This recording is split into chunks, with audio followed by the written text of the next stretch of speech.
Alhamdulillahilladzi bi ni'matihi tatimmu shalihat. Wassalatu wassalamu ala sayyidina Muhammadin sayyidis sadat wa ala alihi wa ashabihi anujumil layra. Allahumma anfa'na bima 'allamtana wa 'allimna ma yanfa'una wa zidna 'ilma. Subhanaka la 'ilma lana illa ma 'allamtana innaka antal 'alimul hakim. Rabbi shrah li sadri wa yassir li amri wa uqdatan min lisani yafqahu qawli amma ba'd. Assalamualaikum warahmatullahi wabarakatuh.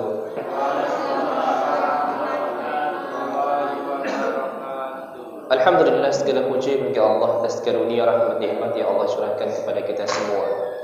Di malam yang penuh berkah ini Allah Subhanahu wa taala kembali senantiasa berikan kepada kita taufik. Allah berikan kesehatan, kesempatan kepada kita hadir dalam majlis yang mulia ini.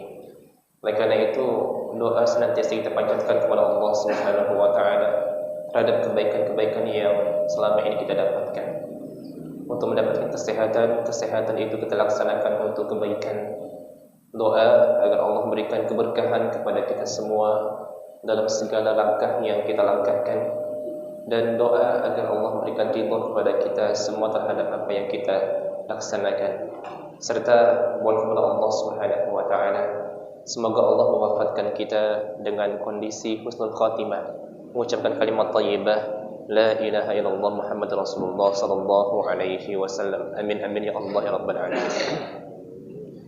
Allahumma salli wa sallim wa barik ala sayyidina Muhammad wa ala alihi wa ashabihi ajma'in. Salawat dan salam kepada junjungan Nabi besar Muhammad sallallahu alaihi wasallam. Allahumma salli wa sallim wa barik alaihi. Yang saya muliakan para asatizah, masyayikh, guru-guru kami yang hadir pada malam hari ini, orang tua kami, bapak-bapak Allah Subhanahu wa taala, serta adik-adik yang hadir pada malam hari ini. Insyaallah di kesempatan yang penuh berkah ini kita akan melanjutkan mengaji kita, yaitu membaca fikih al-manhaji. Dan insyaallah pada pembahasan malam hari ini kita akan masuk kepada bab baru, masih dalam ranah atau pembahasan tentang taharah. Pada kesempatan yang lalu, alhamdulillah kita telah menyelesaikan pembahasan tentang wudu, dari mulai rukun, sunnah yang membatalkan, dan alhamdulillah sudah kita selesaikan. Dan insyaallah pada malam hari ini kita akan masuk kepada pembahasan tentang mandi, hukum-hukumnya serta macam-macamnya. Mari kita baca sama-sama kitab ini dan mudah-mudahan Allah Subhanahu wa taala berikan pemahaman kepada kita semua. Baik, al-ghuslu wa ahkamuhu wa anwa'uhu. Mandi dan hukum-hukumnya serta macam-macamnya. Dalam bahasa Arab perlu dipahami bahwa ghassala yaghsilu ghuslan nanti memiliki dua masdar atau dua kata asli atau kata dasar. Ada yang disebut dengan ghuslun yang artinya mandi, dan ada yang disebut dengan ghaslun artinya membasuh. Kedua kata ini berasal dari akar kata yang sama. Karena itu nanti dalam bahasa Arab perlu diperhatikan, perbedaan baris akan menimbulkan perbedaan makna. Walaupun terkadang satu kata hurufnya sama, tapi kalau barisnya berbeda dapat menimbulkan makna yang baru.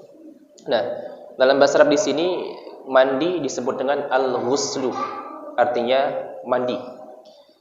Ma'nahu huwa fil lughati, al-ghuslu yaitu mandi secara bahasa, sailanul ma' 'ala syai'i ayyan kana.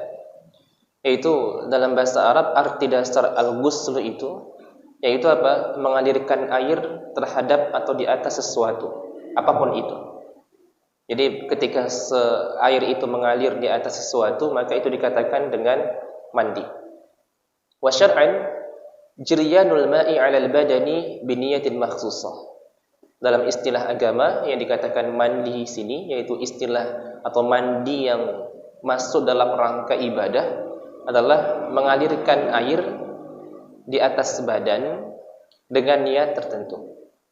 Jadi kenapa? Karena penting sekali kalau kita lihat di sini ada ungkapan biniyatin makhsusah, dengan niat tertentu atau niat khusus.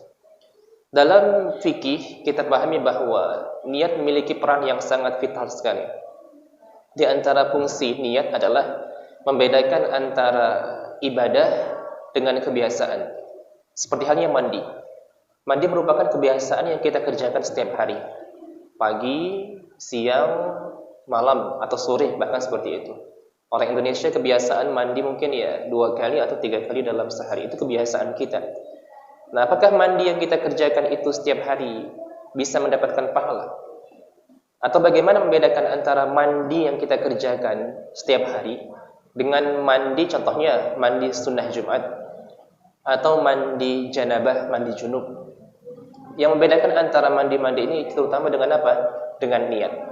Karena itu sesuatu menjadi ibadah kalau ada niat untuk lillahi ta'ala. Jadi itu Pak ya. Secara bahas, secara agama, dalam pemahaman agama, mandi itu apa? Jiryanul ma' 'alal badani biniyatin mahsusah. Mengalirkan air di atas badan kita dengan niat yang khusus. Baik, mari kita lihat masyru'iyatuhu, disyariatkannya mandi ini. Al-ghuslu masyru'un sawa'un kana li nazafati am li raf'il hadathi wa sawa'un kana syartan li ibadatin am la. Mandi itu disyariatkan, baik apakah dia untuk membersihkan diri atau untuk mengangkatkan hadas atau sebagai syarat untuk ibadah atau tidak.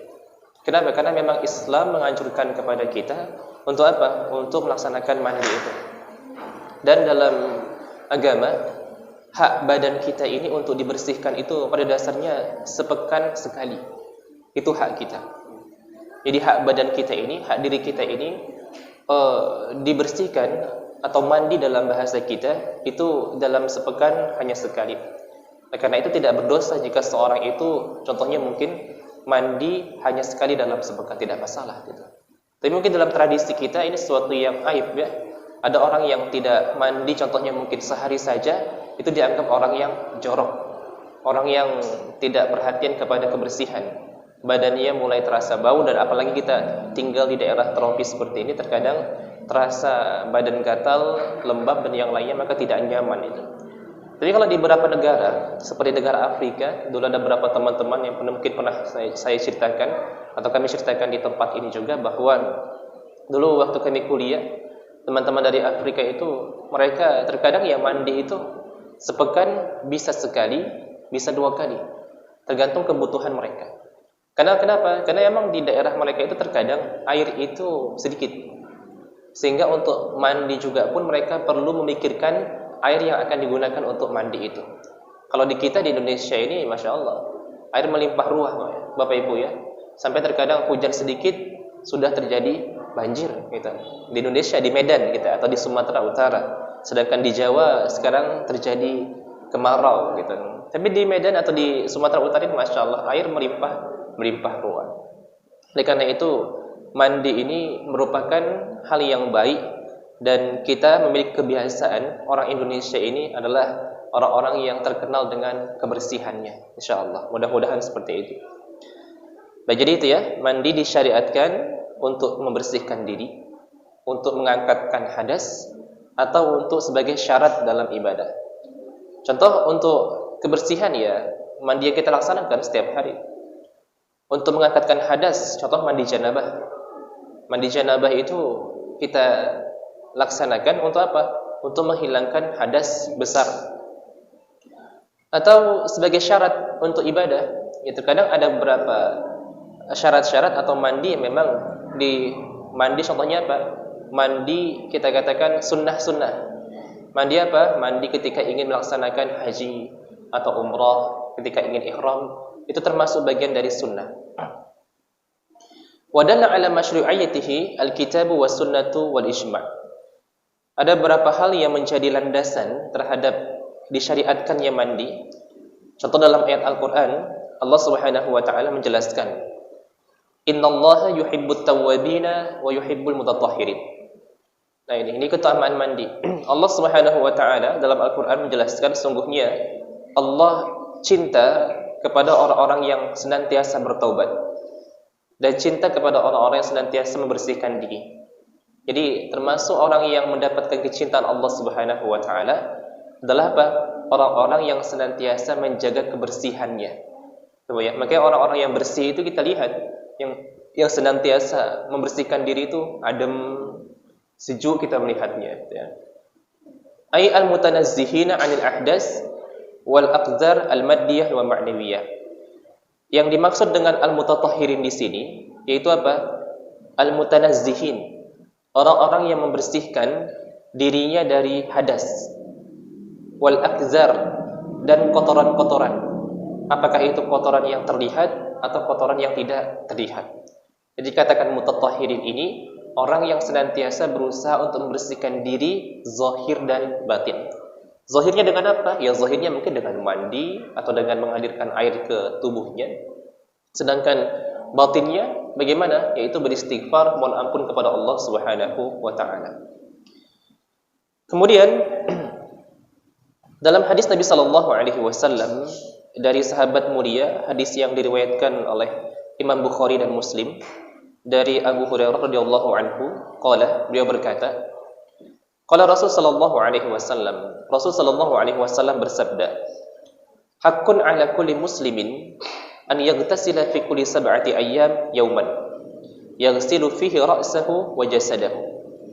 Nabi sallallahu alaihi wasallam bersabda, hak seorang muslim, jadi haqqun 'ala kulli muslimin, yang menjadi hak atas setiap muslim itu, hak kita, an yaktasila fi kulli sab'ati ayyam yawman, bahwa seorang itu dia dalam jangka waktu 7 hari, seperti kita katakan tadi, dia mandi hanya 1 hari. Jadi seperti itu hak kita. Dia tidak mengapa. Bagaimana? Yaghsilu fihi ra'sahu wa jasadahu. Ketika dia mandi itu, maka dia membasuh kepalanya dan badannya. Wa inda Muslim haqqun lillah, dan dalam riwayat Imam Muslim ini ada tambahan haqqun lillah, hak Allah Subhanahu wa taala terhadap umat Islam. Jadi itu ya. Jadi mungkin kalau ada anak-anak kita yang kenapa kok enggak mandi dalam jangka waktu 2 hari, ngikutin hadis Nabi sallallahu alaihi wasallam, itu enggak masalah juga ya. Tapi paling emaknya itu bilang ini anak jorok seperti itu, anak enggak tahu kebersihan gitu. Tapi berdasarkan hadis ini hak kita. Ya, hanya mungkin dikembalikan lagi kepada huruf atau tradisi kita, bahwa jika seorang itu memang bisa mengerjakan kebaikan-kebaikan ini, hadis Nabi sallallahu alaihi wasallam, tapi dalam hurufnya kebiasaan kita termasuk bagian dari hal yang baik untuk mandi setiap hari.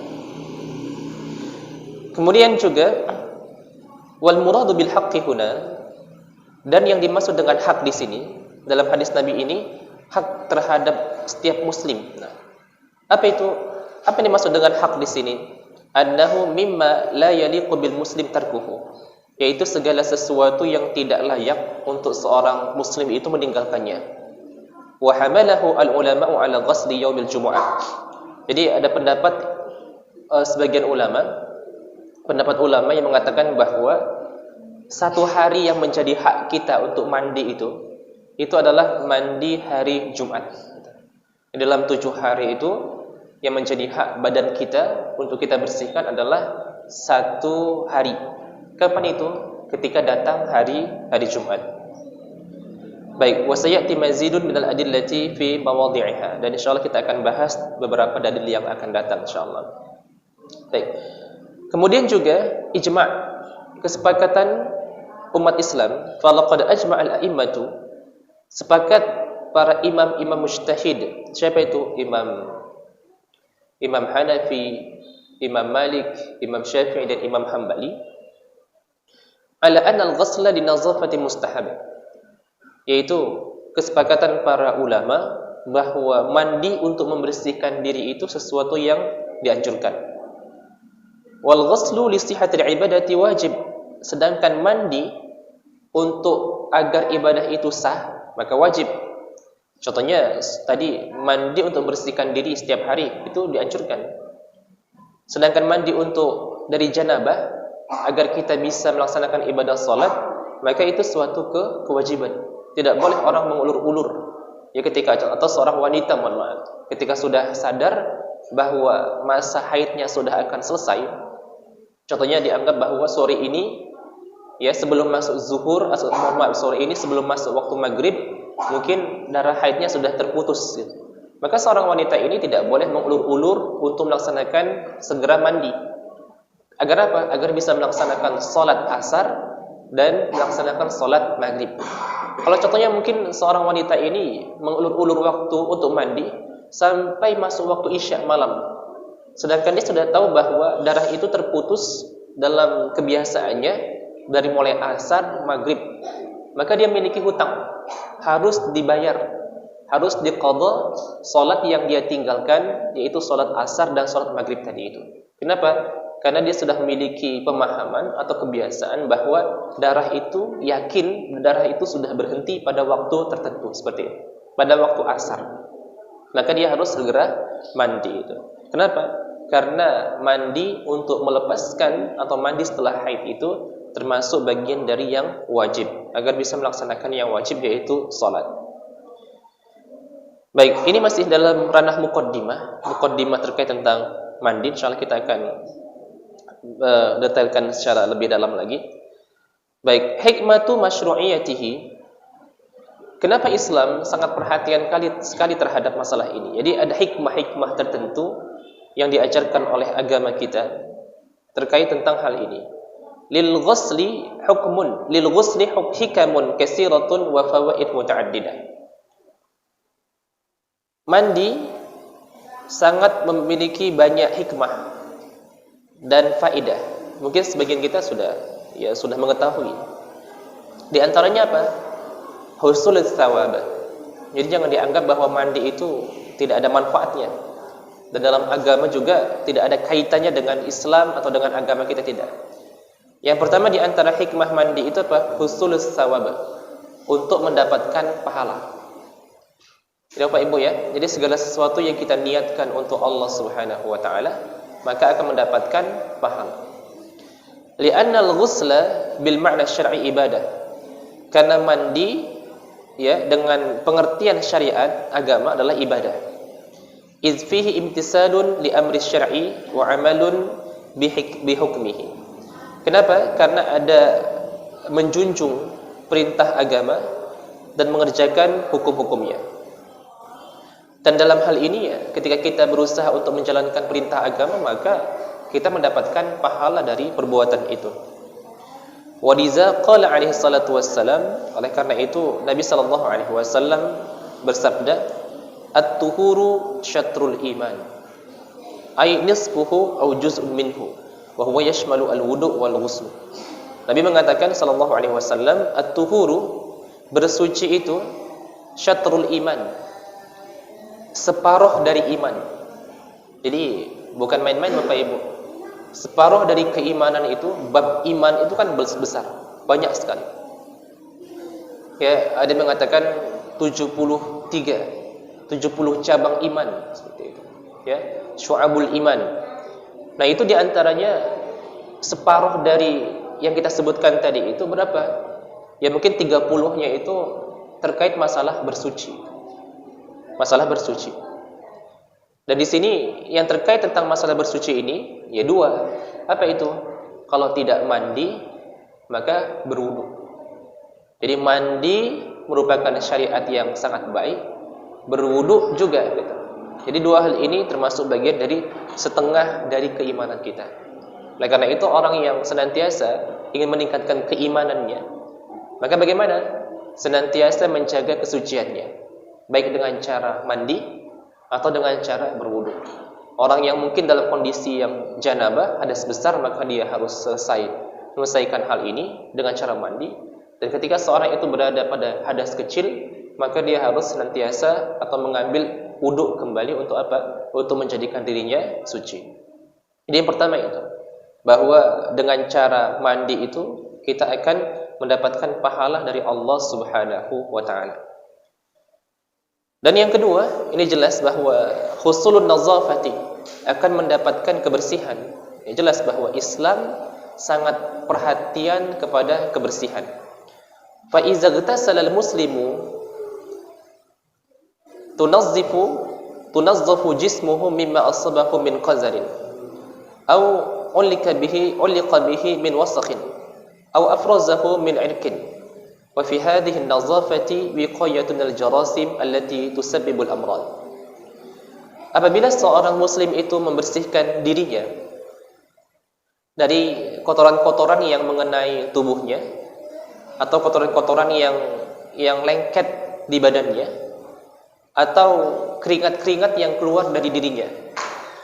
Maka dalam hal ini, kebersihan ini, ya, membersihkan hal itu semua, ini merupakan wiqayah, penjagaan. Jadi mencegah dari apa? Mencegah atau menjaga diri kita dari kuman-kuman yang menyebabkan apa? Penyakit. Oleh karena itu, ikhwas sekalian yang dirahmati Allah Subhanahu wa taala, pada mata Allah Subhanahu wa taala, kalau kita, maka ketika kemarin musim-musim virus-virus Bapak Ibu ya, Islam sebenarnya Islam agama yang sangat luar biasa sekali.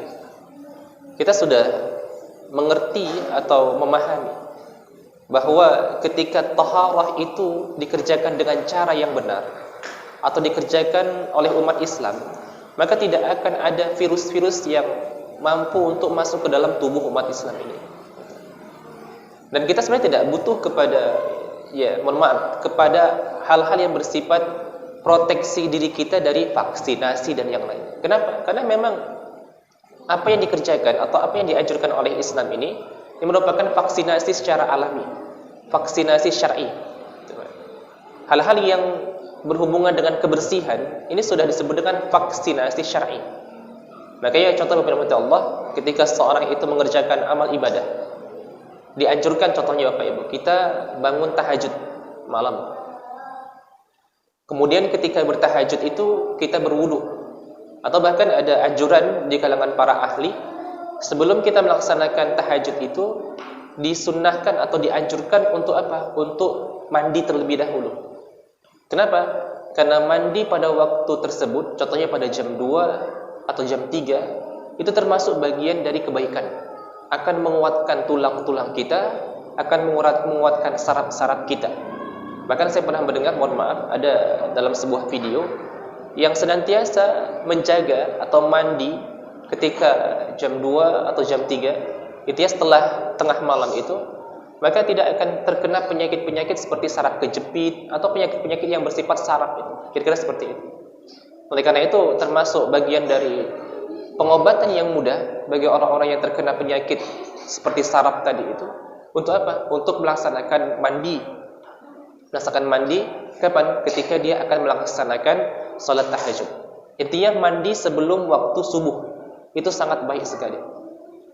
Kemudian ketika kita bangun di malam hari jam 2, jam 3, kemudian kita menghirup udara. Udara yang kita hirup itu adalah udara yang terbaik.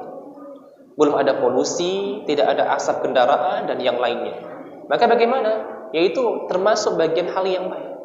Ketika tubuh kita menghirup udara yang terbaik, maka itu akan pengaruh kepada apa? Pengaruh kepada tubuh kita, aliran darah kita yang berada dalam apa? Dalam tubuh kita ini. Maka itu termasuk bagian kekuatan, meningkatkan imunitas, kekuatan tubuh kita. Itu Pak ya. Nah, oleh karena itu, apalagi nanti setelah kita itu memperbaharui wudu kembali, terus nantiasa kita membersihkan diri terkena dengan air, membersihkan tubuh kita, mulut kita gitu. Kenapa? Karena ketika berwudu, contohnya berwudu, kita senantiasa apa? Senantiasa berkumur-kumur Bapak Ibu. Berkumur-kumur. Nah, termasuk bagian dari hal yang menyebabkan kuman itu masuk dari mana? Dari mulut kita, dari makanan ini. Oleh karena itu sekali lagi bahwa Bapak ya, membersihkan diri kita membersihkan diri kita dari kuman, dari kotoran, dari keringat. Ini mencegah apa? Mencegah kuman-kuman atau virus-virus datang kepada diri kita dan menyebabkan penyakit. Wa tatyibu li raihatil jism, dan akan menambah kesegaran atau bau badan itu tidak ada. Mimma yad'u li husulil ulfati wal mahabbati bainan nas. Kenapa? Karena hal ini menjadikan kebaikan atau orang-orang itu akan cinta atau akan suka kepada kita. Jelas Bapak Ibu ya. Orang yang mungkin memiliki bau badan, tidak perhatian kepada mandi, ya pasti orang-orang di sekitarnya itu akan mengecap orang itu malas mandi itu. Atau ketika kita ingin duduk bersama orang tersebut, maka kita ya perlu pasang siap-siap untuk apa? Tidak menghirup bau badannya gitu Pak. Kira-kira seperti itu. Nah, oleh karena itu sekali lagi bahwa mohon maaf ini selama ini yang mungkin dalam 2 hari mandi sekali, Silakan bertobat Pak ya, untuk senantiasa Pak, untuk menjaga agar banyak kebersihan. Baik, ada hadis Nabi sallallahu alaihi wasallam riwayat Imam Bukhari dan Muslim dari Ibunda Aisyah radhiyallahu anha qalat, bahwa beliau berkata, kana an-nasu ahlu amalin wa lam yakun lahum kufatun fakana yakunu lahum tafal faqila lahum law itasaltum yawmal jumu'ah. Wa fi riwayatin lahumma faqala Rasul sallallahu alaihi wasallam law annakum tatahhartum li yaumikum hadha. Jadi ada hadis dari Ibunda Aisyah, kana an-nasu ahlu amalin. Dahulu orang-orang itu adalah ahli ibadah atau ahli amal. Mereka senantiasa mengerjakan amal-amal. Wa lam yakun lahu kufah, dan mereka tidak memiliki kufah. Apa itu kufah? Ay man yakfunahumul amal min khidamin wa ajra. Ya, jadi sesuatu yang membantu mereka untuk bekerja. Fakana yakunu lahum tafal, dan mereka memiliki bau badan yang tidak enak, tidak sedap. Faqila lahum, maka dikatakan kepada mereka, law iktasaltum yaumal jumu'ah, jikalau mereka mau atau jikalau kalian mau mandi pada hari Jumat. Dalam sebuah riwayat, faqala Rasulullah SAW, Nabi mengatakan, lau annakum, sekiranya kalian membersihkan diri kalian di yaumikum hadha, untuk hari ini, artinya hari Jumat.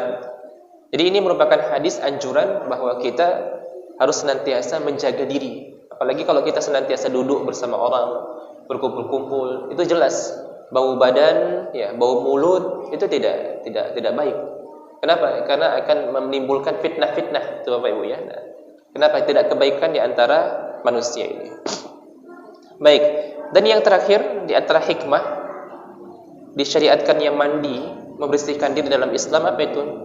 Husulun nasyat. Akan mendapatkan nasyat, kesegaran, kemudian fresh, itu Pak ya. Akan giat, menjadi orang yang tidak malas tuh. Kenapa? Karena tubuh kita senantiasa mendapat kesegaran. Fa innal jisma yaktasibu biiktisali hayawiyatan wa nasyatan.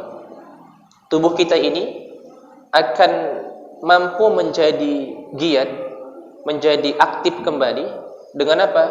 Dengan cara mandi.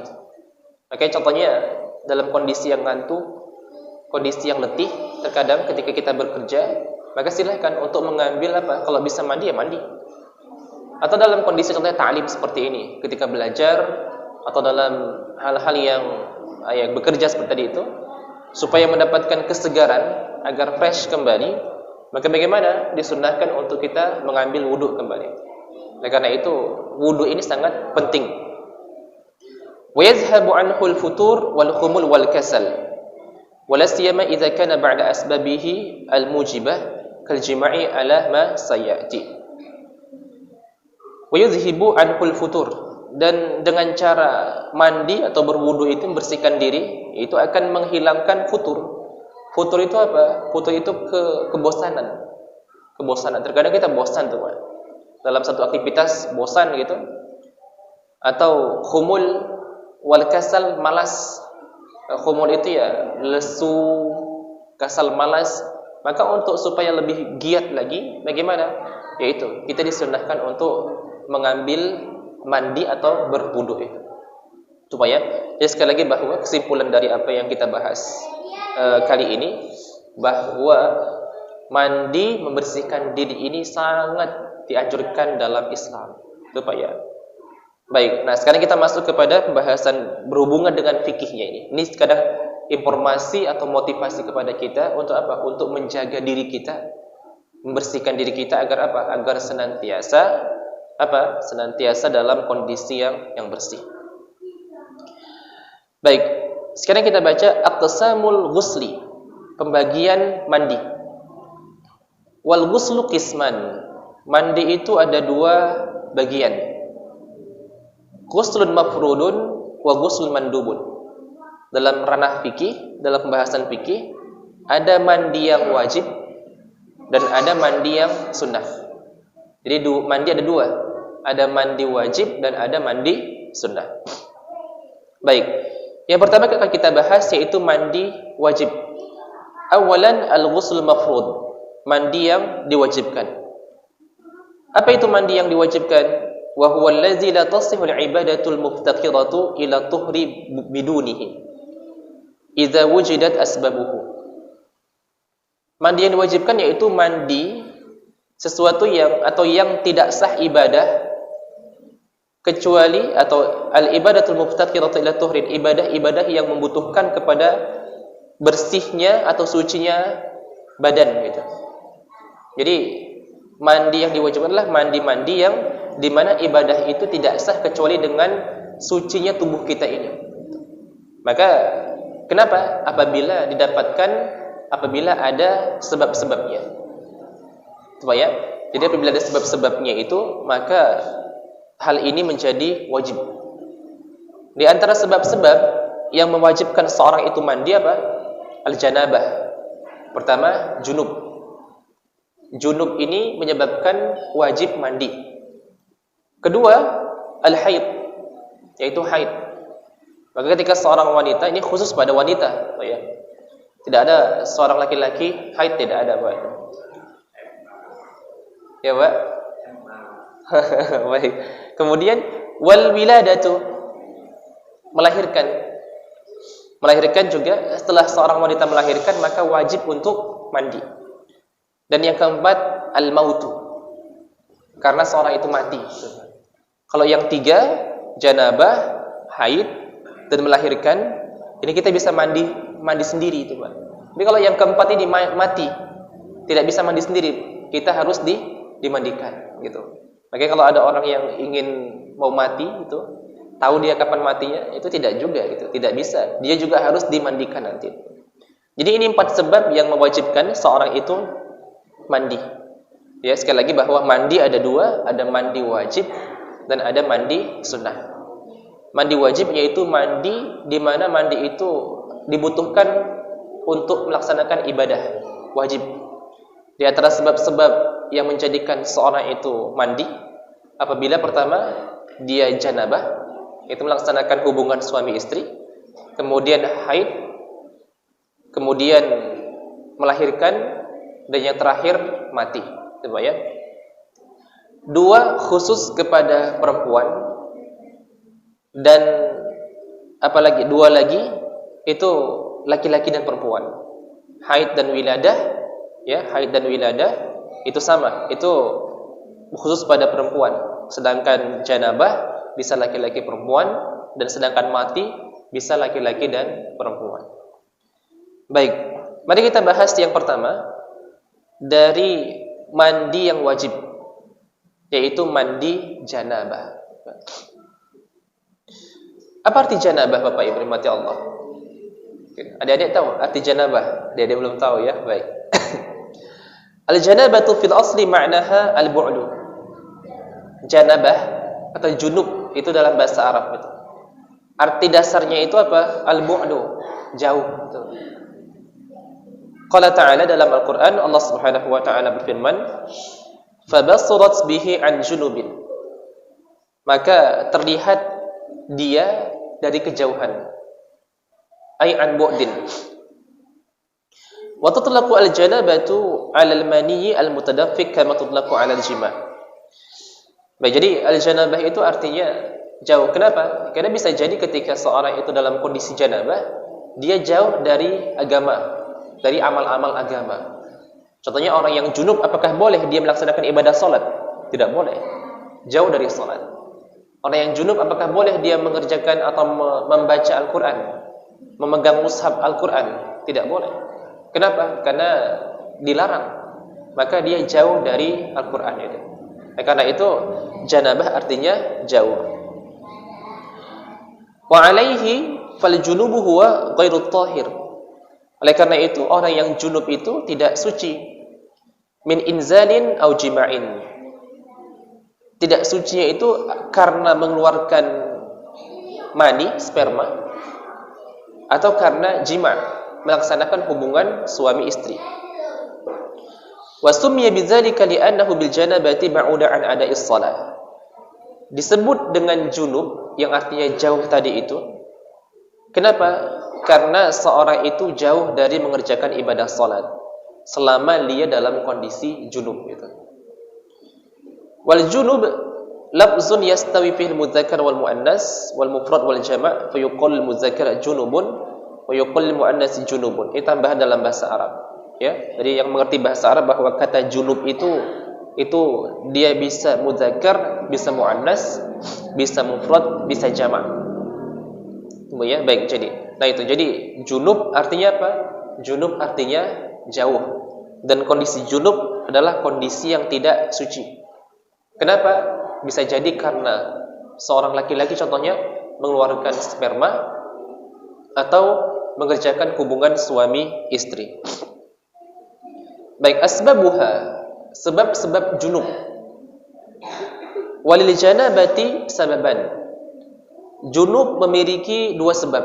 Jadi seorang yang junub itu dikarenakan dua sebab. Seorang dikatakan junub apabila ada salah satu dari dua hal ini. Yang pertama, apa itu? Nuzulul maniyyi minar rajuli awil mar'ati bi ayyi sababin minal asbab. Sawa'un kana nuzuluhu bisababi ihtilam aw mula'abatin aw nazrin aw fikrin. Yang pertama, sebab junub atau janabah adalah keluarnya sperma dari laki-laki atau perempuan dengan sebab apapun, ya, dengan salah satu sebab dari sebab-sebab yang akan kita sebutkan. Contohnya, kenapa bisa ihtilam? Karena mimpi, atau mula'abah, atau karena bercumbu seperti itu, atau nazrin, atau karena memandang sesuatu yang menimbulkan syahwat yang tidak baik, atau fikrin, atau karena memikirkan, sama juga memikirkan sesuatu yang menimbulkan kepada syahwat itu. Jadi ini beberapa sebab, intinya mengeluarkan sperma atau mani dari laki-laki atau perempuan. An Ummi Salamah, ada sebuah hadis dari Ummu Salamah radhiyallahu anha, qalat, beliau berkata, ja'at Ummu Sulaim, datang Ummu Sulaim ila Rasul sallallahu alaihi wasallam, kepada Rasul sallallahu alaihi wasallam. Wa qalat, lalu beliau berkata, ya Rasulullah, ya, wahai Rasulullah, innallaha la yastahi minal haqq. Sungguhnya Allah Subhanahu wa taala tidak malu dari yang hak. Fahal 'alal mar'ati ghuslun idza ihtalamat?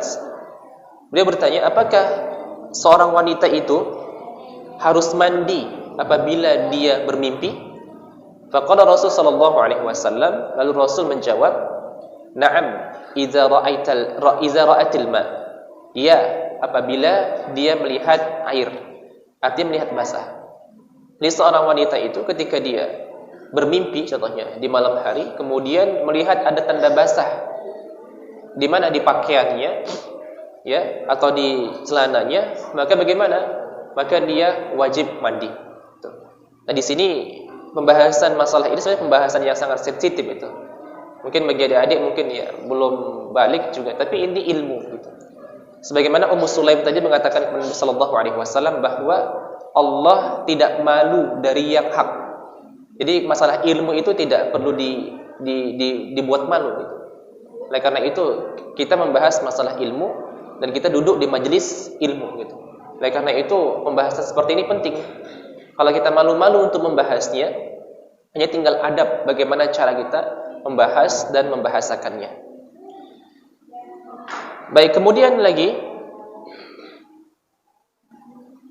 ada hadis riwayat Imam Abu Daud dari Ibunda Aisyah radhiyallahu anha. Beliau berkata, suila Rasul sallallahu alaihi wasallam. Rasul sallallahu alaihi wasallam ditanya tentang laki-laki, ya, laki-laki yajidul balal, yang mendapatkan basah. Maksudnya ketika dia malam hari, wala yazkuru ihtilaman. Seorang laki-laki yang mendapat celananya mungkin atau pakaiannya basah, tapi dia tidak ingat apakah dia bermimpi atau tidak. Tiba-tiba bangun tidur, terasa basah, faqal, maka Nabi sallallahu alaihi wasallam mengatakan yaghtasil. Laki-laki ini harus mandi. Wa 'anil rajul yara an qad ihtalama wa la yajid balal. Dan tentang seorang laki-laki yang dia bermimpi ya, tapi tidak mendapatkan setelah bangun dari tidurnya itu tidak ada basah. Faqal, maka Nabi mengatakan la ghusla alaihi, tidak wajib mandi. Faqalat Ummu Sulaim, lalu Ummu Sulaim berkata, al-mar'atu tara zalika 'alaiha ghuslun? Seorang yang melihat hal itu juga, apakah dia harus mandi? Qala na'am. An-nisa'u syaqa'iqur rijal. Perempuan itu sama dengan laki-laki. Jadi seperti itu, Pak.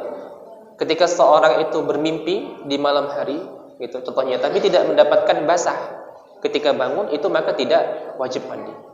Tapi kalau tidak bermimpi, contohnya ketika bangun pagi hari atau bangun tidur mendapatkan basah di bagian area kehormatannya, maka dia wajib mandi, baik laki-laki atau perempuan.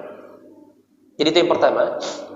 Yang pertama yaitu yang menyebabkan seorang itu janabah apabila keluar sperma. Dikit lagi.